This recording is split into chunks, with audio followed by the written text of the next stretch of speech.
Mysterious nights एक साझा कोशिश है जिसमें मैं आपको मनोरंजन के साथ साथ कुछ ज्ञानवर्धक बातें भी बताऊंगा।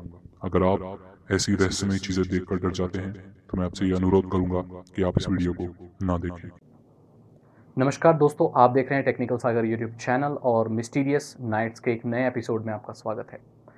आज मैं फिर आपको अतीत में ले जाऊंगा और कुछ ऐसी रहस्यमय घटनाओं के बारे में बताऊंगा जो आज भी रहस्य बनी हुई हैं, ठीक से कोई नहीं जानता क्या हैं। जैसा कि आप जानते हैं, मिस्टीरियस नाइट्स की जो सीरीज़ है ये पूरी मिस्ट्रीज़ के ऊपर है, रहस्यों के ऊपर है, अनसुलझे रहस्य के ऊपर है। आज हम बात करेंगे महाभारत की और महाभारत के एक पात्र की जिसका नाम है अश्वत्थामा। अश्वत्थामा गुरु द्रोणाचार्य के पुत्र थे। गुरु द्रोणाचार्य ने शिव जी की, शंकर जी की पूजा की थी, बहुत घोर तपस्या की थी और उन्होंने वरदान में एक ऐसा पुत्र मांगा था जो शिव भगवान जैसा, शंकर जी जैसा तेजस्वी हो, उसके अंदर शिव भगवान जैसी शक्ति हो और उन्हीं का वो अवतार हो। तो उसी की इच्छा पूरी करते हुए, वही उनकी मांग पूरी करते हुए उन्हें एक पुत्र की प्राप्ति हुई जिसका नाम था अश्वत्थामा। अश्वत्थामा एक मणि के साथ पैदा हुआ था। उसके माथे पर एक ऐसी मणि, आप कह सकते हैं एक ऐसा पत्थर था जो उसे अमर बनाता था और जो उसे ऐसी शक्तियां देता था कि वो कभी मर नहीं सकता। कोई भूत, पिशाच, जानवर, मानव, देवता उसका कुछ नहीं बिगाड़ सकते थे।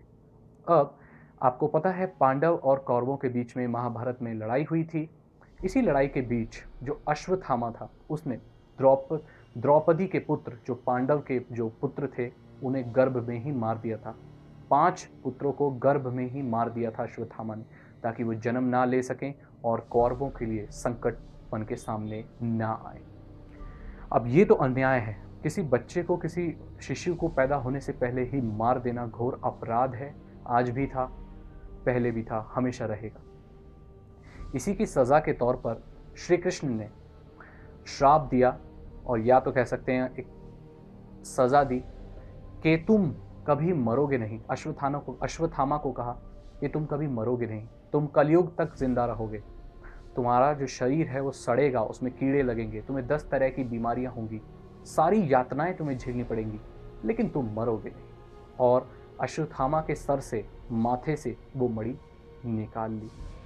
तो माथे से मणि निकालने के बाद अश्वत्थामा के सर के आगे एक खाली निशान रह गया। जब आपको पता है, जब कहीं पत्थर काफ़ी सालों से रखा हो, आप वहाँ से उसे निकाल लेते हैं तो गड्ढा रह जाता है। और ये जो मणि थी वे अश्वत्थामा के माथे पर बचपन से थी, जब से वो पैदा हुए थे तभी से थी, और वो मणि श्री कृष्ण जी ने निकाल ली। अब जो चिरंजीवी हुए हैं हमारे अतीत में, हमारे इतिहास में, चिरंजीवी मतलब जो नहीं मर सकते, जो अमर थे, तो उन्हीं में शामिल थे अश्वत्थामा।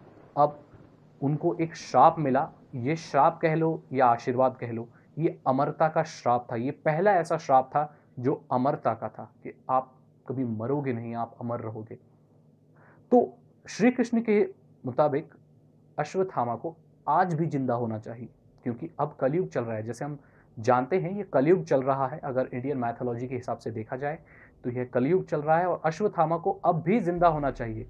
अगर हम कृष्ण जी की बातों को अगर माने तो आज भी अश्वत्थामा जिंदा होना चाहिए, क्योंकि कलयुग चल रहा है, उन्हें नहीं मरना चाहिए। अब इसमें इतना ज़्यादा मिस्टीरियस चीज़ें क्या है, मैं आपको बता दूं। भारत में कई लोगों ने अश्वत्थामा को देखा है। अश्वत्थामा द्वापर युग में हुआ करते थे। जब ये सब कुछ हुआ था तो द्वापर युग चल रहा था। द्वापर युग में जो इंसान हुआ करते थे उनकी कद काठी बहुत लंबी हुआ करती थी। 7-8 फुट के इंसान हुआ करते थे। कई 100 किलो की उनकी गदाएं, तलवार ये सब हुआ करती थी। आप ये जानते हैं कि जो हमारे पुराने राजा महाराजा जितने हुआ करते थे, चाहे वो हमारे माइथोलॉजी में हो, चाहे वो इस्लाम में हो, जितने भी सम्राट, राजा, ये अकबर, ये सब जितनी भी राजा हुए, इन सब के शस्त्र बहुत भारी हुआ करते थे। तो ऐसा माना जाता है कि पहले युग में, पहले हिस्ट्री में, इतिहास में जो इंसान हुआ करता था वो आज के इंसान के तुलना में ज़्यादा शक्तिशाली और कद काठी में बड़ा हुआ करता था। तो द्वापर युग में जो इंसान हुआ करते थे 7-8 फुट से ऊपर हुआ करते थे, और अश्वत्थामा तो अलग ही आशीर्वाद के साथ, अलग ही पावर्स के साथ, शक्तियों के साथ पैदा हुआ था। तो ऐसा लोगों का मानना है, भारत में कई लोगों ने साइटिंग की है, देखा है कि एक इंसान जंगलों में, जो लोग, जहाँ पर जंगल हैं ज़्यादा, जहाँ पर जंगल के आसपास लोग रहते हैं, जहाँ पर महाभारत हुई थी, ये सब चीज़ें हुई थी, वहीं लोग बोलते हैं कि जंगलों में अश्वत्थामा आज भी घूम रहा है। अश्वत्थामा का रूप कुछ ऐसा बताया गया है कि कुछ बहुत बुरी हालत में एक घायल आदमी है जो जंगलों में घूमता है और किसी किसी को ही दिखाई पड़ता है। उसके माथे पर एक बहुत बड़ा घाव है जिसमें कीड़े लग रहे हैं, उसके शरीर में भी कीड़े लग रहे हैं और वो भाषा संस्कृत बोलता है। आपको पता है कि हमारे माइथोलॉजी में, हमारे पुराने काल में, इतिहास में, महाभारत, तो उस समय पर हिंदी का उपयोग नहीं किया जाता था। उस समय संस्कृत का या उसके बाद फिर खड़ी हिंदी का इस्तेमाल हुआ। अब जैसे ही हमारी भाषा में विदेशज शब्द आए तो फिर हम धीरे उर्दू भी यूज़ करने लगे। जैसे कि आप जानते हैं आधुनिक हिंदी में सिर्फ खड़ी हिंदी नहीं होती है, उसमें विदेशज शब्द भी होते हैं जो बाहर के देशों से आए होते हैं, जिसमें उर्दू शामिल है, हिंदी है और कई लैंग्वेजेस के जो वर्ड हैं वो शामिल हैं। तो जो अश्वत्थामा वो संस्कृत बोलता पाया गया। कई लोगों ने देखा, कुछ मैं आपको एविडेंस भी दिखा दूंगा। ये सारी जो चीज़ें हैं ये न्यूज़ में भी बहुत फीचर हुई, न्यूज़ में भी बताया गया कि लोगों ने अश्वत्थामा को देखा है। और ये बात और ज़्यादा जाहिर तब हो जाती है, ये साबित तब हो जाती है जब ये पता चलता है कि सही में ऐसा कोई अब हर कोई बोल रहा है। महाभारत में भी लिखा है, सब यही कहते आ रहे हैं, पूर्वजों से हम यही सुनते आ रहे हैं, तो इसमें कुछ ना कुछ सच्चाई तो ज़रूर होगी। आपको क्या लगता है, क्या कोई इंसान इतना जीवित रह सकता है? क्या सही में अश्वत्थामा आज भी जिंदा है और घायल अवस्था में घूम रहा है? जिन लोगों ने देखा है उन्होंने ये बताया कि उनके शरीर की हालत बहुत बुरी है। उसकी कद काठी 7-8 फुट से ऊपर है, उसके माथे पर घाव का निशान है। तो इससे एक बात साफ, और वो संस्कृत बोलता है, तो इससे एक बात साफ जाहिर होती है कि अश्वत्थामा आज भी जिंदा है और आज भी वह श्राप भोग रहा है और जंगलों में भटक रहा है, उसे मुक्ति नहीं मिली। ऐसी ही एक एनिमेटेड मूवी छोटी सी क्लिप बनी है, आइए उसको देखते हैं, उसके बाद हम कंक्लूजन की ओर बढ़ेंगे, उसके बाद मैं इस वीडियो को समाप्त कर दूंगा। तो चलिए देखते हैं उस वीडियो क्लिप को।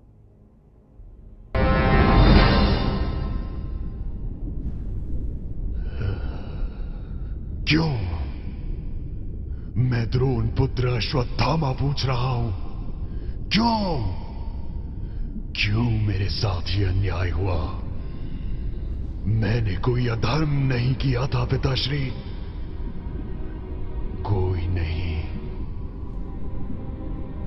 अधर्मी तो वो पांडव थे, आपके प्रिय शिष्यगण,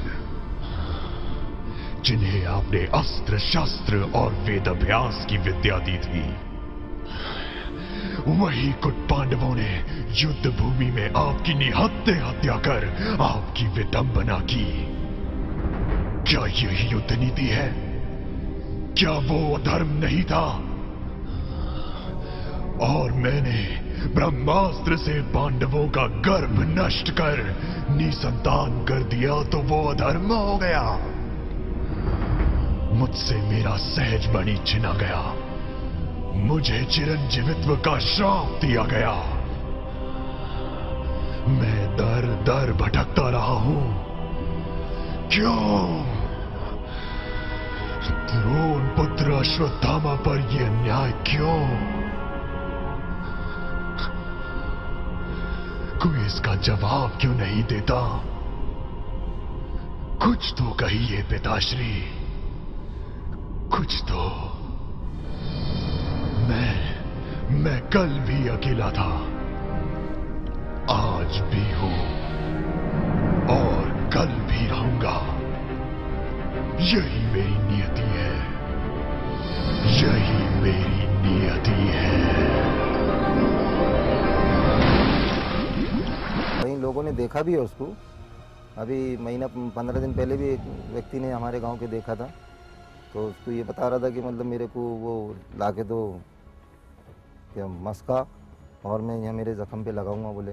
सुना है कि वो उसका चेहरा बहुत मोटा है, सर फटा हुआ है, खून निकलता है, पीड़ा से ग्रस्त है। वो श्राप के कारण आज भी वो भटक रहा है, उसको मुक्ति नहीं मिल रही है और वो वन जंगल भटक रहा है। और ये जो वन था हमारा, ये खांडव वन था, इसे खांडव वन के नाम से जानते थे।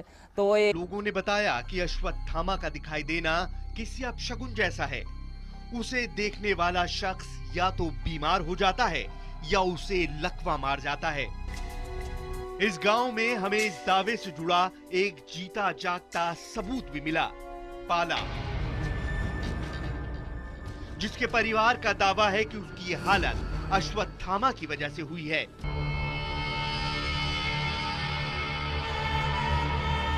तो ऐसे खेर के झाले में से निकल के एकदम दिख गया हमारे पिताजी को।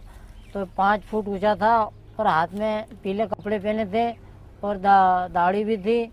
और हमारे पिताजी सोते सोते एकदम आवाज़ सुन के उठ गए। उठने के बाद में फिर वो एकदम दिख गए। तो एकदम दिखने के बाद में हमारे पिताजी उठने से वो एकदम गायब हो गया।